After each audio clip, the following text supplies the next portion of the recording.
ห้องไอ้คุ้มไหมล่ะ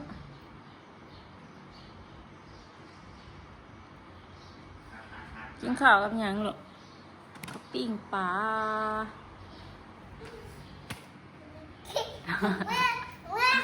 อันนั้นแล้วน้องไปสบายดีกันลูก เอาไว้ กินข้าวไว้มาต้องเจอปลาทูแล้วมาเนาะบ้านเนาะ มาดีก่อนเอาข้าวลูก มาดีกันลูก เอา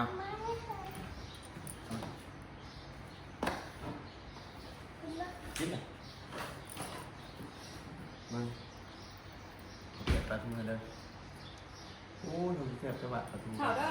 ปิ้งปลาทู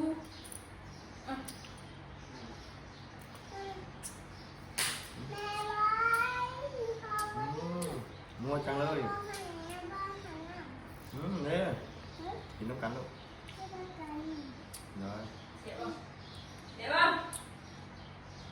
เพื่อนเอ็มกัน ได้ป่ะต้องเอาข่าวต้องเอาโอเคต้องเอานัวเนาะได้ป่ะนั่นนะบอก โอ้ยมาไม่ได้ กินให้ เห็นไงบ้างข้าวมันเคาะสอดอยู่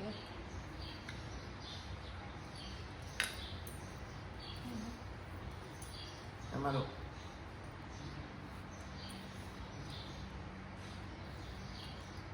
ลองไปนะ อันนี้นะป้าอันนี้เด้อเนี่ยติดลงมาลูกสบายดีได้ ดูนะ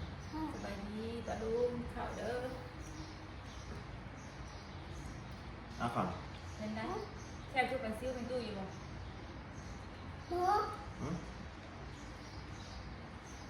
กินข้าวลูกกินข้าว เอาข่าวเอา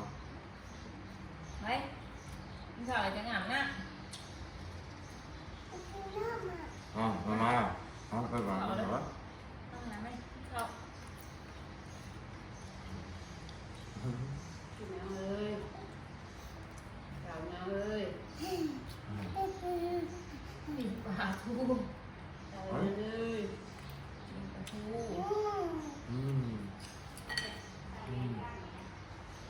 นะ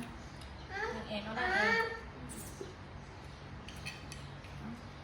ไปด้วยเฮ้ย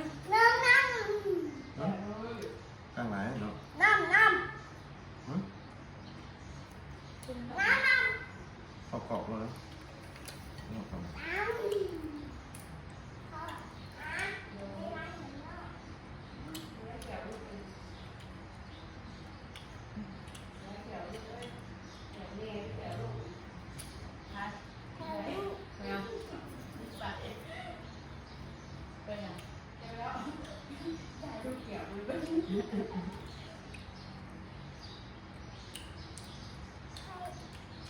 จะทำเรื่อง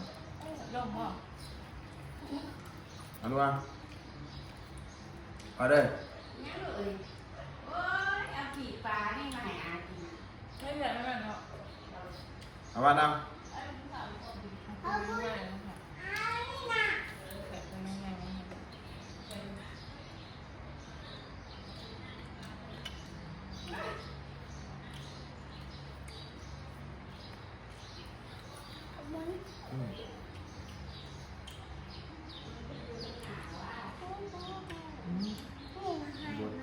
ำเกลือร้อยมาลูกเยอะพอแก่ หมักก็ได้ปลาห้องแม่กูมัน มันกี่ลูก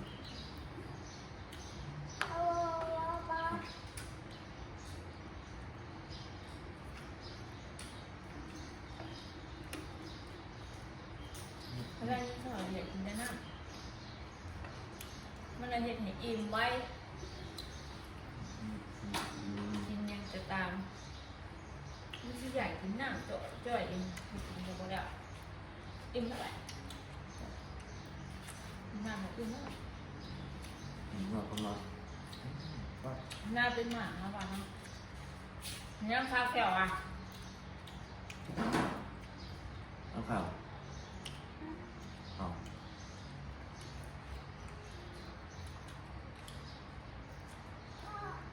หืมมันเหมือนอะไรมั้งอ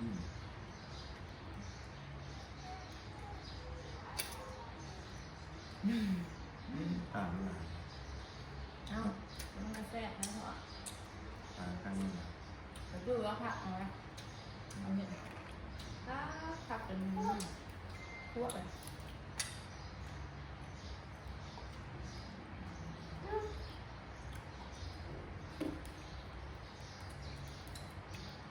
เอาลงมา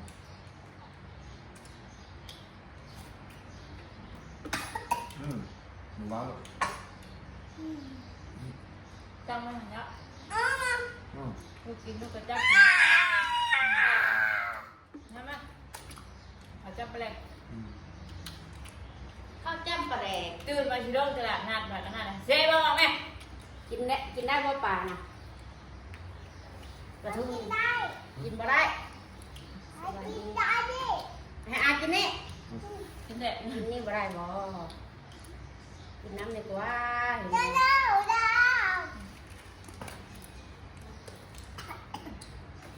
อยากกินนี่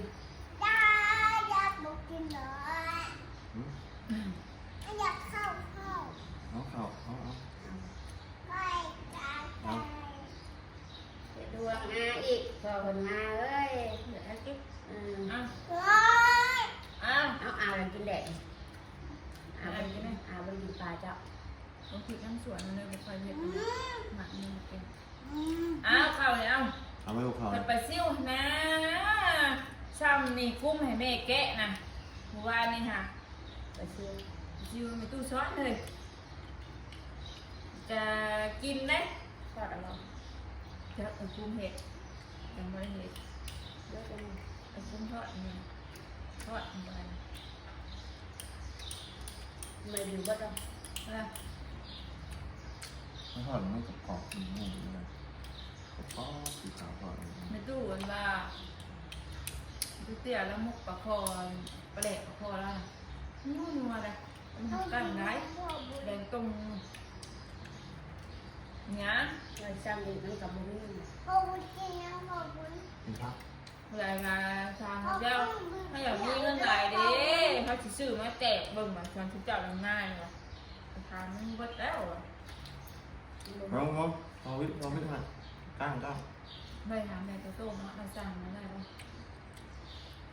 มาทำไป นี่ยังไม่เคยเลยลงแต่ เพิ่มแค่7 โมงอ่ะ เขาโทรปุ๊บกันก็แต่เขา เอาด้วยเด้อ ไอ้ก็ต้องมาทุกโมงเขามาเอาเงินเอาดองคนกับเงินฉันนี้ เอาเงินกับอีกกับ เช่วยเสียเวลา คุยสักละ ในตรงนี้จังหวัดมีดองคนอะไรก็จะมาอะไร ไหนๆนะ พวกเรา พวกร้านเนี่ยเขากินเหล้านี่ไม่หน่อยใดน้อยนะ แต่ ใหญ่ขนาดเป็นขายโลนึง7,000หายยังพกสอบเป็นใบยิบปะ3 สอบไปขายในบ้าน แต่กันเหี้ยได้อะกันขาบ่มาซื้อโลหาพันทำโลแบบว่า ขาย6,000 7-8,000สิอันนี้ขายไปเลยขายเอาทุนเท่านะ เอาด้วย ทำที่เหล้าเลยชื่อนี่มันเหล้ามันละ ถ้าแบบว่าเนาะมีแบบว่าเนี่ยเนาะเขาพอซื้อโลหาพัน บอกเลยก็เลย เอาถึงเราเลยขายเลยเป็น7-8,000 เขาขายน้ำไม่ถึง ทางเรา เล เป็น ย มาก็ซื้ออะไร บัดเอ้ย มาเถอะเปิด ซื้อราคาอันนั้นเขาไปขาย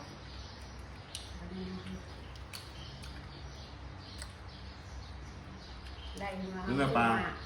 มาขายโต๊ะมาเป็นไรเนาะ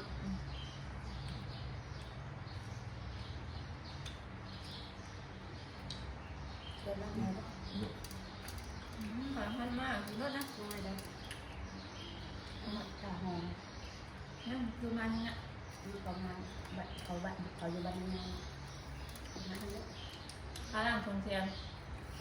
ตามป้าตาว่า นั่งรวยสงแทน ต้องนี่หาหลังถึงว่า ตกเดือนละเดือนกัน4 ปีแล้ว ข้าหลังหัวย่างหกเดือน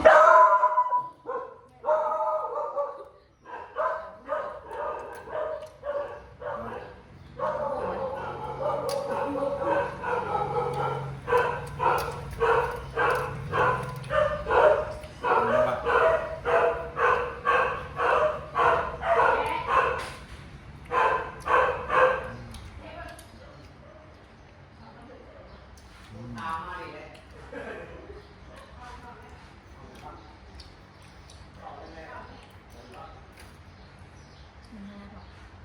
มันน่าคือจงมันให้เจ้าอยู่แล้วจงมันให้เจ้า แสดงนะ จงมันให้เพิ่นเพิ่นบางเพิ่นอยากได้จงมันบ่ในตัวท่านน่ะเฮ็ดไหน ในกว่านี้นะ เอามาเหรอ เอาจักสาวตัวไปมุกกินโอ้ยกับน้ำไม่ต้มนะ กินข้าวเด้อ เอาเรียนมาดิแบบยาก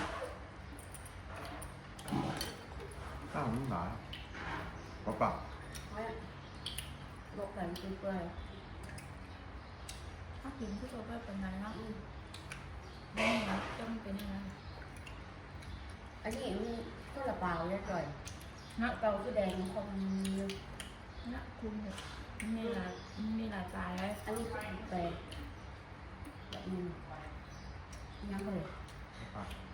นี่ ฮะขี้ ขี่มันหรือขี่นก ขี้ปลาขี้นก ไอ้ อันนี้นะ ขี้เพี้ย เราบ้า nhầm tới lúc kêu ออกใจ lúc chúng ta được không มันเคาะเรา không ạ không biết là làm cái gì มันถึงเป็นขี่นกเป็นจับ จะมาแต่จะบอก แก่ เฮ้ยมันไม่ในข้างอยู่จำบอกมันพอแล้วรอลึก ง่ายง่ายบ่ แล้วว่ามันแดกนะพอโทรมาแล้ววันนี้นะเพิ่นน่ะบ่อยากบ้างพอนะบ้างแม่นี่แหละบ้างให้แล้ววันนี้ ở luôn không ให้แบบประกันบอกให้นอนแบบบ่นอนที่ถ่ายแล้วอย่างนั้นบาดอยากให้โผนี่ ở luôn không มาบ่ตื่นเต้นนะ ลูกมันถึงแบบอะไรมันจะได้ถึง đấy luôn ไปอย่างน้อยๆมันอันนั่งในตักมืออย่าเคาะเลยลูกยกให้แตะมุ่งมานอนยังแต่ไพ่รับไปกี่บนหึ่งเลยนอนกับบ้านตอน เงินบอก ผมไม่ได้โตกเมื่อคืนนี่นะลูกว่ามั่วแล้ว ừ. ป้าหลายมือแล้วเขากลางมือนะ1.5แล้วมึงเนาะ ใช่กะนี่กะเอาเงี้ยกะมันไม่ได้อยู่ที่บอกกัน อ้าวลูกแนมมึงแล้วมันนอนเจ้านะแนมจะมันตึกยังนะ Gì nữa? Gì chứ? ไปเอาลูกเปรี้ยวให้แม่กินแน่ของเจ้านะให้แม่กินน้ำแน่ ให้เม็ดเป็นกินเวลา โอ้ยเบิดแต่หมู่บ้านไปหน้าแล้วก็ กินนอนเนาะ กินเอาของแนวมันบอกแม่วิตามินกินข้าวแซ่ บอก วิตามินกินดิน บอกว่าเอาเม็ดจะไม่กินข้าวแบบว่าหน่อยอยากกินข้าวแซ่บอันนี้ละว่ะ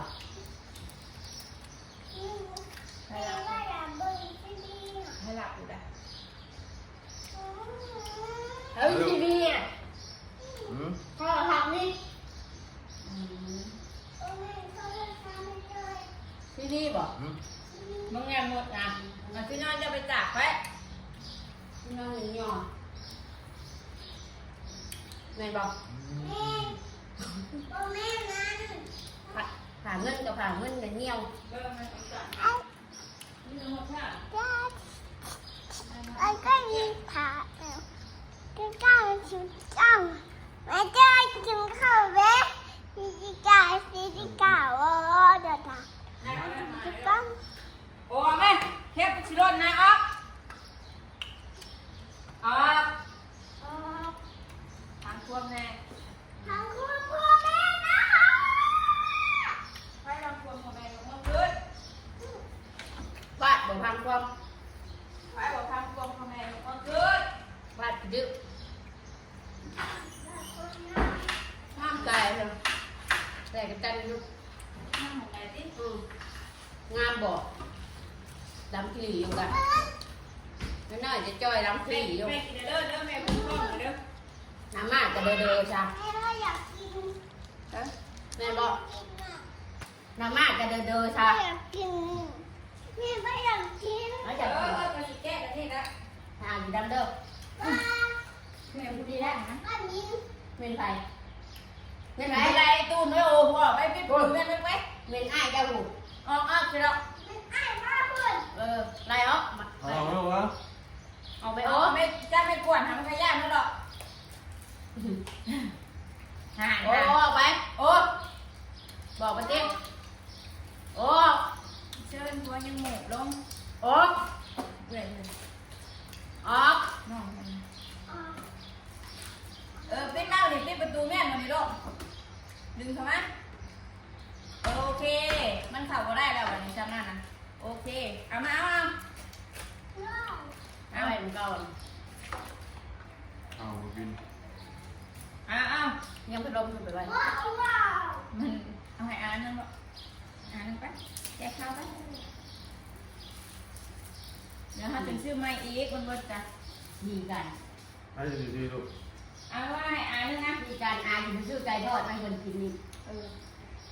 น่ะอย่าไปเลยสเต็กไก่ทอด เด้อ อย่าไปกินพอเมย์ได้แล้วคู่กันเลย กูบอกพอดีบ่ไปซื้อมานี่ไปซื้อมานี่ ขอบคุณมาเลยสิแกนะ แซ่บดีเนาะแซ่บดีมึง อุ้ยทำไมมันเย็นชื่นใจเช่นนี้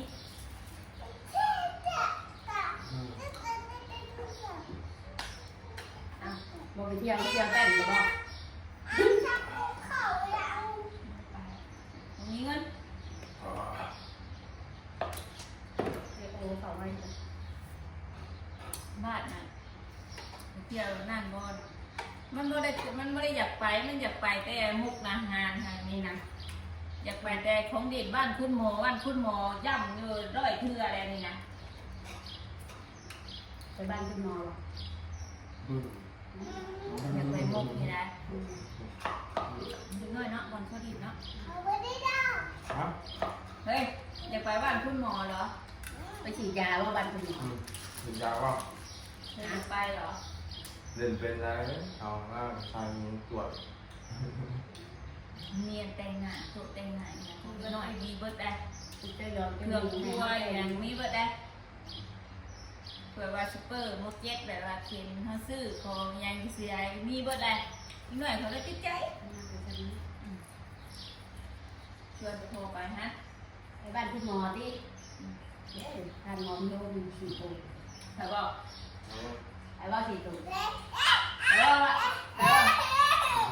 บ้านคุณหมออยู่ใช้ถามแม่น้ำคลองนะบอกไปไทยนะมีเงินแพงอะไรบ้างบอกถ้าเสียได้ถ้าเสียได้บอกเอาเงิ มัน นก็ได้ไปได้บ่มี ฮะมันมีเงินก่อนไป ย่างไปบ่ย่างเอาบ่ย่างไปบ่เอาคือบ่ย่าง ป้าบักซิด ย่างไปบ่รถก็มีแล้วอ่ะขี่รถก็มีแล้ว ก็ตัวบ่มีเงินตัวก็ยากเนาะแหละ มีก็เติมมันติ รถตรงนี้เอาไว้จากเบิดอ่ะเขาบอกอย่างนั้นอยู่หน้ายังคิดเด็ก มาส่งแท้ สดนะจากลูกมันเท่ากันซื้อมาแต่หมูตัวนั้นนะบ่เป็นหน้าแต่กี่ข้ามบ่นะตู้ไม่ตู้แล้วดีใจ เราดิ ไปนอนเต็มอยู่กับหลานไปสอบแล้วดีใจหลานปุ๊บไปยัง เป็นที่ร้านคนเดียวเลย ไปใช้ของตู้ดินางแบบงอดไปหาแต่อ้าวป้าดานเนี้ยนี่ดีใจอะไร ได้ทำไมร้านเราเป็นร้านเราเกี่ยงเนาะ ข้างนอกมันสบายข้างในมันจบแน่ไหมมันจะอยู่ยังไง ไปลงไปเลยนะครับ ป้าปั้นน้องกระจอยมาที่เจ้าคลิปก่อนไปแล้วปลุงเนาะยอกเข้าไปไหวก่อนสบายดีเด้อ ไปทำไมสบายดี ลูกยังไม่สบายดีป่ะสบายดีอ่ะ สบายดี ลูกยังไม่สบายดี ไปเบิ่งเพิ่นนั่งแอร์เนาะไปนั่งบ่